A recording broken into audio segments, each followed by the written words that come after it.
இந்த வீடியோவில் 7th term history புக்கிலேருந்து கிட்டத்தட்ட 150 கொஷின்ஸ் பார்க்க போகிறோம்.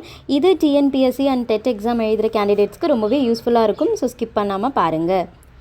ஃபஸ்ட்டு கொஷின், டேஸ் என்பவை பாறைகள், கற்கள், கோவில் சுவர்கள், உலோகங்கள் ஆகியவற்றின் கடினமான மேற்பரப்பின் மீது செதுக்கப்படும் வாசகங்களாகும். இதுக்கு சரியான ஆன்சர் கால வரிசையிலான நிகழ்வு பதிவுகள். அடுத்து, கோவில்களுக்கு கொடையாக வழங்கப்பட்ட நிலங்கள் எவ்வாறு அழைக்கப்படுகின்றன அப்படின்னா தேவதானம் என அழைக்கப்படுகிறது. அடுத்து, டேஷ்களின் காலம் பக்தி இலக்கியங்களின் காலம் என அறியப்படுகிறது அப்படின்னு கேட்குறாங்க. இதுக்கு சரியான ஆன்சர் சோழர்களின் காலம். ஏன்னா சோழர்களின் காலத்தில் தான் பெரிய புராணம், கம்பராமாயணம் அந்த மாதிரியான இலக்கியங்கள் இயற்றப்பட்டுச்சு. அடுத்த கேள்வி, முதல் சுல்தான் பற்றிய தகவல்களை கூறும் நூல் எது அப்படின்னா தாஜ் உல் மஅசீர் இந்த நூல். அடுத்து, அரேபியாவில் பிறந்து ஐரோப்பாவிற்கு வந்த மொராக்கோ நாட்டு அறிஞர் யார் அப்படின்னு கேட்டிருக்காங்க. இதுக்கான சரியான ஆன்சர் இபன் பாதுதா. அடுத்து, டேஷ் கல்வெட்டு ஒரு பிரம்மதேய கிராமத்தின் நிர்வாகம் குறித்து விவரித்து கூறுகிறது அப்படிங்கிறாங்க. இதுக்கான ஆன்சர் உத்திரமேரூர் கல்வெட்டு. உத்திரமேரூர் கல்வெட்டு எங்கே இருக்குது அப்படின்னா காஞ்சிபுரம் மாவட்டத்தில் இருக்குது. அடுத்த கேள்வி, தன்னுடைய தங்க நாணயங்கள் மீது பெண் தெய்வமான லக்ஷ்மியின் உருவத்தை பதித்து தன்னுடைய பெயரையும் பொறித்தவர் யாருன்னு கேட்குறாங்க. இதுக்கான சரியான ஆன்சர் முகமது கோரி.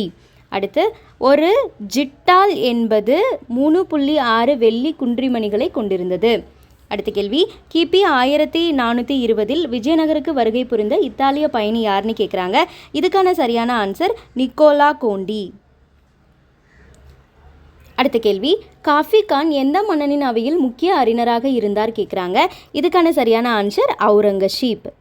அடுத்து, திருவிழாங்காடு செப்பேடுகள் யாருடையது அப்படின்னா முதலாம் ராஜேந்திர சோழன் உடையது. அடுத்து, அன்பில் செப்பேடுகள் யாருடையது அப்படின்னா அன்பில் செப்பேடுகள் சுந்தர சோழனுடையது. இது அடிக்கடி கன்ஃபியூஸ் ஆகும், ஞாபகம் வச்சுக்கோங்க. திருவிழாங்காடு செப்பேடு அப்படிங்கிறது முதலாம் ராஜேந்திர சோழனுடையது, அன்பில் செப்பேடுகள் சுந்தர சோழருடையது.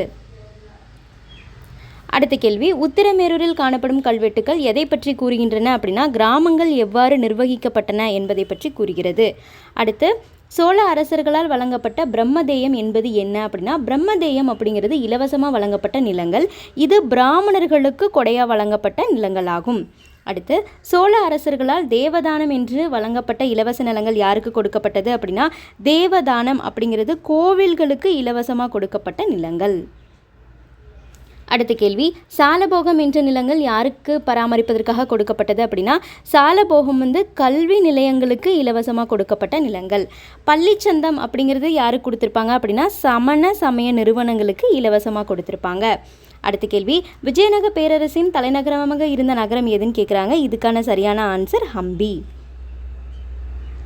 அடுத்த கேள்வி, ஜிட்டல் என்னும் நாணயங்கள் எந்த காலகட்டத்தை பிரதிபலிக்கின்றன அப்படின்னா இது டெல்லி சுல்தான்களின் காலத்தை பிரதிபலிக்கிறது. அடுத்து, டங்கா எனப்படும் வெள்ளி நாணயங்களை அறிமுகம் செய்தவர் யார் அப்படின்னா இல்துமிஷ். இல்துமிஷ் தான் டங்கா எனப்படும் வெள்ளி நாணயங்களை முதலையாக அறிமுகம் செஞ்சிருப்பாரு.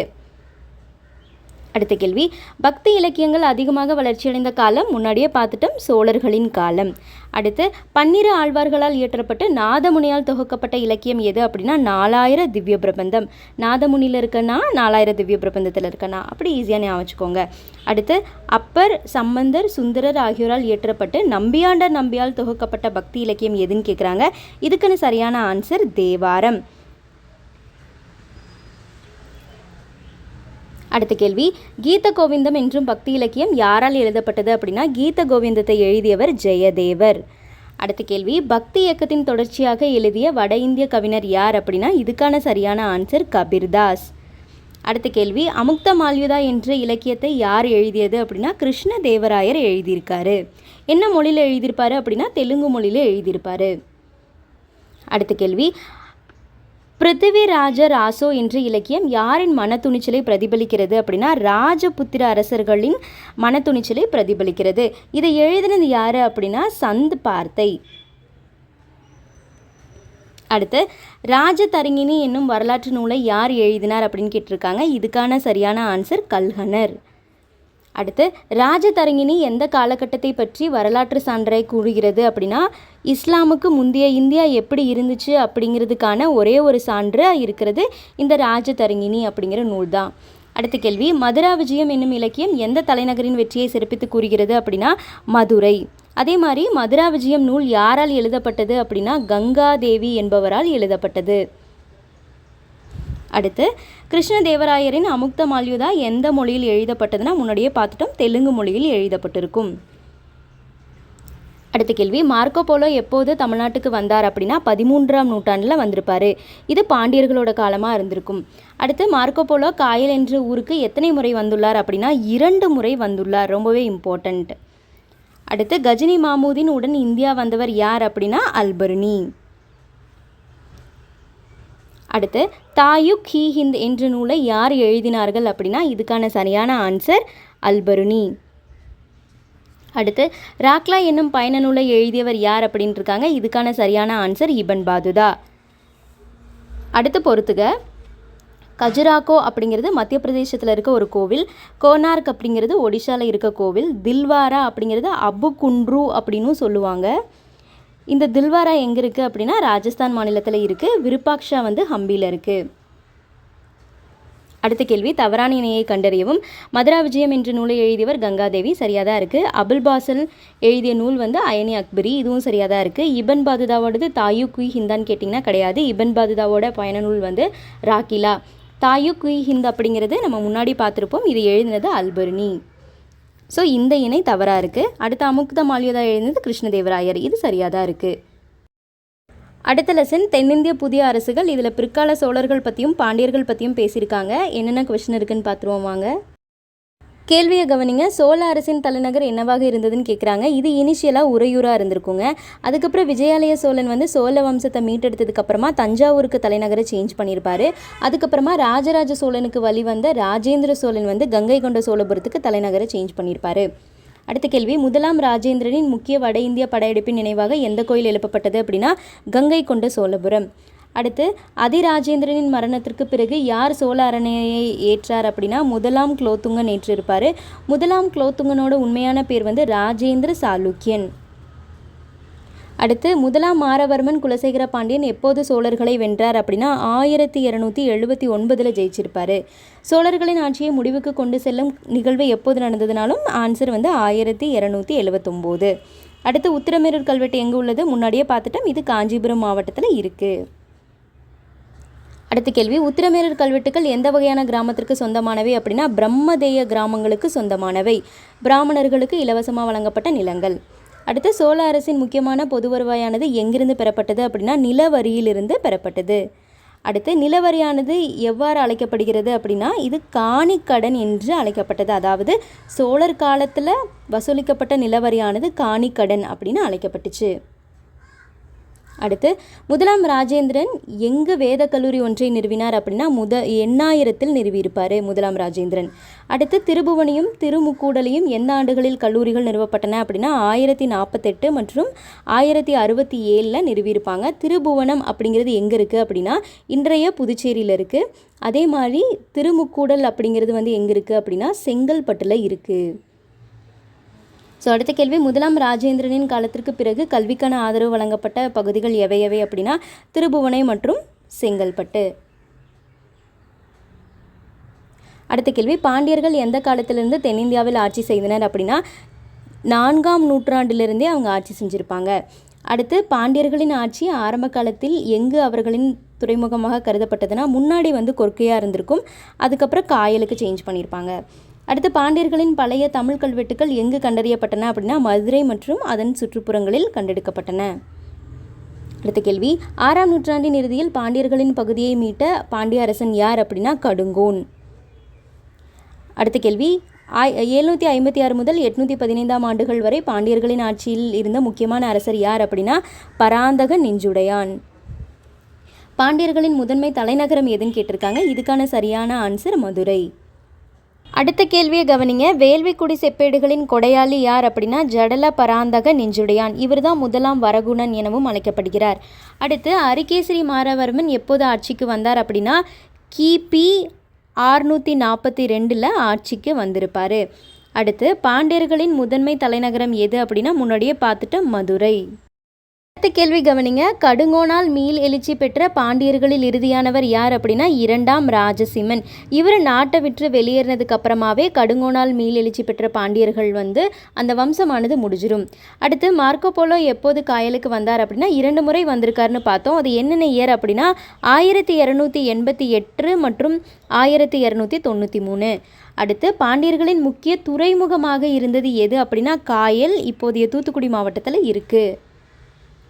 அடுத்த கேள்வி, மார்க்கோ போலோவின் கூற்றுப்படி காயலுக்கு வருகை தந்த கப்பல்கள் எது எது அப்படின்னா அரேபிய மற்றும் சீன கப்பல்கள். அடுத்த கேள்வி, மார்க்கோ போலோ எந்த நாட்டைச் சேர்ந்தவர் அப்படின்னா வெனிஸ் நாட்டைச் சேர்ந்தவர். அடுத்து, சடையவர்மன் சுந்தரபாண்டியன் எப்போது ஆட்சி புரிந்தான்னு கேட்குறாங்க. இதுக்கான சரியான ஆன்சர் 1251 மற்றும் அதிலிருந்து 1268 வரைக்கும் ஆட்சி செஞ்சிருப்பார். அடுத்த கேள்வி, சுந்தர பாண்டியனின் ஆட்சியின் போது அவர் எந்த மலைநாட்டு தலைவனை கட்டுக்குள் வைத்திருந்தார் அப்படின்னா சேர அரசர். அடுத்து, சுந்தர பாண்டியனை போருக்கு அழைத்த வீர சோமேஸ்வரருக்கும் சுந்தர பாண்டியனுக்கும் எங்கு போர் நடந்தது அப்படின்னா கண்ணூர் என்னும் இடத்தில் போர் நடந்திருக்கும். சுந்தர பாண்டியன் இருக்கார் இல்லைங்களா, அவரோட பையன்தான் மாரவர்மன் குலசேகரன். மாரவர்மன் குலசேகரனுக்கு 2 பசங்க இருந்திருப்பாங்க. ஒருத்தரோட பேர் வீரபாண்டியன், இன்னொருத்தரோட பேர் சுந்தர பாண்டியன். இதில் மாரவர்மன் குலசேகரன் அடுத்த மன்னராக வீரபாண்டியனை அறிவிச்சிருப்பார். இதனால் கோபமடைஞ்ச சுந்தர பாண்டியன் மாரவர்மன் குலசேகரனை கொன்றுவார். ஸோ இதுக்கப்புறமா நிறையா உள்நாட்டு கலவரெல்லாம் நடக்கும். அதில் வீரபாண்டியன் மறுபடியும் அரசராவார். இதனால் பயந்த சுந்தரபாண்டியன் டெல்லியில் அலாவுதீன் கில்ஜியிடம் போய் அடைக்கலமாகுவார். இதுதான் மாலிக் கபூரோட படையெடுப்புக்கும் ஒரு முக்கியமான ரீசனாக இருந்துச்சுன்னு சொல்லலாம். அடுத்த கேள்வி, திருநெல்வேலி மாவட்டத்தின் மன்னூர் என்னும் ஊரில் உள்ள கல்வெட்டு எந்த ஆண்டை பின்பற்றியது அப்படின்னா கிபி 800 அந்த ஆண்டோட சேர்ந்த கல்வெட்டு தான் அது. அடுத்து, மானூர் ஊரின் கல்வெட்டு எதை பற்றிய தகவல்களை வழங்குகிறது அப்படின்னா கிராம நிர்வாகம் எப்படி இருந்துச்சு அப்படிங்கிறதுக்கான இன்ஃபர்மேஷன்ஸு கொடுக்குது. அதே மாதிரி இன்னொரு விஷயத்தை ஞாபகம் வச்சுக்கணும், சோழர்களோட கிராம நிர்வாகம் பற்றி பேசுகிற கல்வெட்டு உறையூர் கல்வெட்டு.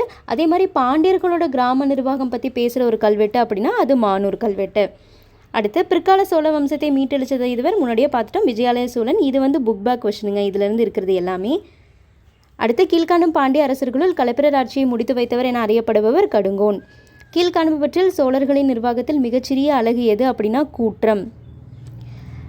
விஜயாலயன் வழிவந்த சோழ வம்சத்தின் கடைசி அரசர் யார் அப்படின்னா ஆதிராஜேந்திரன். அடுத்து, சோழர்களின் கட்டிடக்கலைக்கான எடுத்துக்காட்டை எங்கு காணலாம் அப்படின்னா தஞ்சாவூரில் காணலாம். கீழ்காண்பவற்றில் எந்த இந்திய பகுதிக்கு மார்க்கோ போலோ 14ஆம் நூற்றாண்டில் வந்தார் அப்படின்னா பாண்டிய நாடு. அடுத்து, டேஷ் வேள்விக்குடி செப்பேடுகளின் கொடையாளி ஆவார். இதுக்கான சரியான ஆன்சர் பராந்தக நெஞ்சுடையான், 1ஆம் வரகுணன் எனவும் அழைக்கப்படுகிறார். அடுத்து பொறுத்துக, மதுரை அப்படிங்கிறது பாண்டியர்களோட தலைநகராக இருந்துச்சு. கங்கை கொண்ட சோழபுரம் 1ஆம் ராஜேந்திர சோழனுக்கு அப்புறமா சோழர்களின் தலைநகரமாக இருந்துச்சு. 5 வண்ணத்தார் அப்படிங்கிறது பார்த்துட்டிங்கன்னா கடல்சார் வணிகர், மணி கிராமத்தார் அப்படிங்கிறது உள்நாட்டு வணிகர். இந்த லெசன் அவ்வளோதாங்க. அடுத்த லெசன் டெல்லி சுல்தானியம் பற்றி இருக்கும். கேள்வியை கவனிங்க. அடிமை வம்சம் இந்தியாவில் எப்போது நிறுவப்பட்டது அப்படின்னா 1206. அடுத்து, அடிமை வம்சம் எவ்வாறு அழைக்கப்படுகிறது அப்படின்னா மம்லுக் வம்சம் என அழைக்கப்படுகிறது. அடுத்த கேள்வி, அடிமை வம்சத்தின் முதல் சுல்தானாக இருந்தவர் யார் அப்படின்னா குதுபுதீன் ஐபக். அடுத்த கேள்வி, அடிமை வம்சத்தின் ஆட்சி எந்த ஆண்டு முடிவுக்கு வந்தது அப்படின்னா 1290 முடிவுக்கு வந்திருக்கும். மம்லுக் என்ற வார்த்தையின் பொருள் அடிமை என்று பொருள்படும். அடுத்து, குதுபுதீன் ஐபக் எந்த நகரை தனது முதன்மை தலைநகரமாக கொண்டிருந்தார் அப்படின்னா லாகூர்.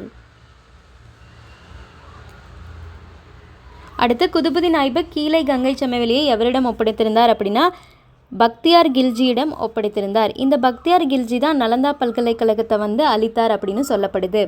அடுத்து, குதுபுதீன் ஐபக் கட்டிய மசூதி எது அப்படின்னா குவ்வத் உல் இஸ்லாம் மஸ்ஜித். அடுத்து, குதுபுதீன் ஐபக் எந்த ஆண்டில் இறந்தார் அப்படின்னா 1210 சவுக்கன் விளையாட்டின் போது இறந்திருப்பார். வெறும் 4 வருடங்கள் மட்டும்தான் ஆட்சி பண்ணியிருப்பார். அடுத்த கேள்வி, குதுப்பினரை கட்டியவர் யார் அப்படின்னா ஸ்டார்ட் பண்ணது குதுபுதீன் ஐபக், கம்ப்ளீட் பண்ணது இல்துமிஷ். அடுத்து, குவத் உல் இஸ்லாம் மஸ்ஜித் என்ற மசூதியை கட்டியவர் யார் அப்படின்னா குதுபுதீன் ஐபக். அடுத்து, 40 முறையை அறிமுகப்படுத்தியவர் யாருன்னு கேட்குறாங்க. இதுக்கான சரியான ஆன்சர் சம்சுதீன் இல்துமிஷ். மங்கோலியர்கள் படையெடுத்து வந்தால் அதை எப்படி எதிர்கொள்ளலாம் அப்படின்னு ஒரு 40 துருக்கியர்கள் அடங்கிய ஒரு குழுவை ஏற்படுத்தியிருப்பார். அதுதான் சகல்வானி அல்லது 40 முறைன்னு அழைக்கப்படுது. அடுத்து இல்துமிஷ் தனது படைகளுக்கு என்ன வழங்கினார் அப்படின்னா இக்தாக்களை கொடுத்துருப்பாரு. இக்தா அப்படின்னா இராணுவ அதிகாரிகளுக்கு வழங்கப்பட வேண்டிய ஊதியம், அந்த ஊதியத்தை நிலமாக கொடுத்துருப்பாரு. அடுத்து குதுப்பினாரின் கட்டுமான பணிகளை நிறைவு செய்தவர் யார் அப்படின்னா இல்துமிஷ். அடுத்த கேள்வி, கியாசுதீன் பால்பன் யாரிடமிருந்து மங்கோலியர்கள் சட்லஜ் நதியை கடந்து வரமாட்டார்கள் என்ற உறுதிமொழியை பெற்றார் அப்படின்னா குலுகுகான்.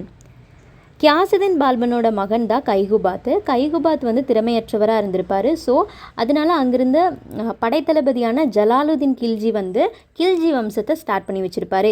இவரோட டைம் பீரியட் பார்த்திங்கன்னா 1290 1296 வரைக்கும் இருந்திருப்பார்.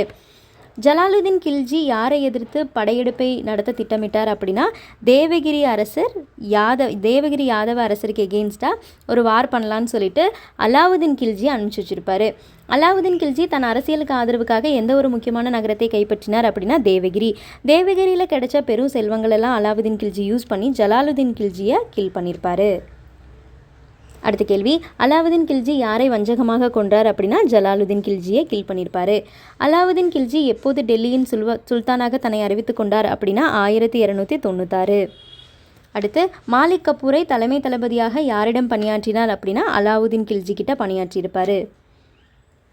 மாலிக் கபூர் மதுரையை கொள்ளையெடுத்த ஆண்டு அப்படின்னா 1310. ஏன் வந்து மாலிக் கபூர் மதுரைக்கு வந்தாருங்கிறது முன்னாடியே நம்ம பார்த்துருக்கோம், அந்த பாண்டியர்களோட வாரிசுரிமை போர். கேள்வி, கியாசுதீன் துக்ளக் எந்த அரசியலின் காலத்திலிருந்து அரசை பிடித்தார் அப்படின்னா இது வந்து கில்ஜி அரசிடமிருந்து அதுக்கப்புறமா துக்ளக் வம்சமானது ஆரம்பிச்சிருக்கும். இது 1320 1414 வரைக்கும் ஆட்சி செஞ்சுருப்பாங்க. கியாசுதீன் துக்ளக்கோட டியூரேஷன் அப்படின்னு பார்த்துட்டிங்கன்னா 1320 1324 வரைக்கும் ஆட்சி செஞ்சுருப்பார். அடுத்த கேள்வி, கியாசுதீன் துக்ளக் தனது மகனை யாருக்கு எதிராக போருக்கு பயன்படுத்தினார் அப்படின்னா வாராங்களுக்கு எதிராக போர் செய்கிறதுக்காக அனுப்பிச்சிருப்பார். அடுத்து முகமது பின் துக்ளக் தனது தலைநகரை எங்கு மாற்றினார் அப்படின்னா தேவகிரிக்கு சேஞ்ச் பண்ணியிருப்பார். கியாசுதீன் துக்ளக்கோட மகன் தான் முகமது பின் துக்ளக். அடுத்து மதுரை எப்போது தனி சுல்தானாக உருவானது அப்படின்னா 1335. அடுத்து ஃபிரோஷா துக்ளக் யாருடைய மகனாக ஆட்சி புரிந்தார் அப்படின்னா முகமது பின் துக்ளக்கின் மகனாக வந்தவர் தான் ஃபிரோஷா துக்ளக். அடுத்து தைமூர் எந்த ஆண்டில் டெல்லியை சூறையாடினார் அப்படின்னா 1398. அடுத்த கேள்வி, தாமர்லைன் என்று அழைக்கப்படுபவர் யார் அப்படின்னா தைமூர். அடுத்து தைமூரின் படையெடுப்பால் அதிகம் பாதிக்கப்பட்ட பகுதி எது அப்படின்னா பஞ்சாப். அடுத்து தைமூர் எங்கே ஆட்சி புரிந்தவர் அப்படின்னா மத்திய ஆசியாவில் இருக்கிற சாமர்கண்ட் பகுதியை ஆட்சி புரிஞ்ச ஒரு மன்னர். தைமூர் எங்கு நினைவு சின்னங்களை கட்டுவதற்காக இந்திய கைவினை கலைஞர்களை பெற்று சென்றார் அப்படின்னா சாமர்கண்ட். அடுத்த கேள்வி, தைமூரின் பிரதிநிதி ஆளுநராக நியமிக்கப்பட்டவர் யார் அப்படின்னா கிசிர்கான். அடுத்து சையது அரசு வம்சத்தின் கடைசி சுல்தானாக இருந்தது யார் அப்படின்னா அலாவுதீன் ஆலம் ஷா. கிசிர்கான் தான் சையது வம்சத்தை வந்து ஆரம்பித்து வச்சுருப்பார். அடுத்து சையது அரசு வம்சத்தின் ஆட்சி முடிவிற்கு பிறகு யார் டெல்லி சுல்தானாக ஆனார்கள் அப்படின்னா அதுக்கப்புறமா வந்தது பகலூல் லோடி. அடுத்து சையது அரசு வம்சம் எவ்வளவு காலம் நீடித்தது அப்படின்னா வெறும் 37 ஆண்டுகள் மட்டும்தான் நீடிச்சிருக்கும். ஏன் அப்படின்னா இந்த ஆலம் ஷா அப்படிங்கிறவர் வந்து பதவியை துறந்துட்டு போயிடுவார். அதுக்கப்புறம் தான் வந்து லோடி வம்சமானது ஸ்டார்ட் ஆகிருக்கும். அடுத்து சையது அரசு வம்சத்திற்கு பிறகு எது தோன்றியது அப்படின்னா லோடி வம்சம். அடுத்து சிக்கந்தர் லோடியின் முக்கிய சாதனை எது அப்படின்னா ஆக்ரா நகர நிர்மாணித்தல். அடுத்து இப்ராஹிம் லோடி எப்போது போரின் போது தோற்கடிக்கப்பட்டார் அப்படின்னா ரொம்ப முக்கியம் 1526. இதுதான் முதலாம் பானிபட் போர் அப்படின்னு சொல்கிறாங்க. முதலாம் பானிபட் போர்க்களத்தில் யார் இப்ராஹிம் லோடியை தோற்கடித்தது அப்படின்னா பாபர். இதுக்கப்புறமா முகல்ஸோட பீரியட் ஸ்டார்ட் ஆகும். அடுத்து லோடி அரச வம்சத்தின் இறுதிக்கால சுல்தானாக இருந்தவர் யார் அப்படின்னா இப்ராஹிம் லோடி. ஃபஸ்ட்டு வந்தது வந்து பகலூல் லோடி, அதுக்கப்புறமா அவருடைய மகன் வந்து சிக்கந்தர் லோடி, அதுக்கப்புறமா இருந்தது இப்ராஹிம் லோடி. அடுத்த கேள்வி, பாபர் எப்போது முகலாய பேரரசை நிறுவினார் அப்படின்னா 1526. அடுத்து மம்லுக் அரச வம்சத்திற்கான அடிக்கலை, இதெல்லாம் வந்து புக் பேக் கொஷனுங்க. மம்லுக் அரச வம்சத்திற்கான அடிக்கலை நாட்டியவர் யார் அப்படின்னா குதுபுதீன் ஐபக். குதுபுதீன் ஐபக் தனது தலைநகரை எங்கிருந்து டெல்லிக்கு மாற்றினார் அப்படின்னா லாகூர்லேருந்து டெல்லிக்கு சேஞ்ச் பண்ணியிருப்பார். அடுத்த கேள்வி, டாஷ் குதுப்பினாரின் கட்டுமான பணிகளை நிறைவு செய்தார். இதுக்கான ஆன்சர் இல்துமிஷ். அடுத்த கேள்வி, டெல்லிக்கு அருகே துக்லாபத் நகருக்கான அடிக்கலை நாட்டியவர் யாருன்னு கேட்டிருக்காங்க. இதுக்கான ஆன்சர் கியாசுதீன் துக்ளக்.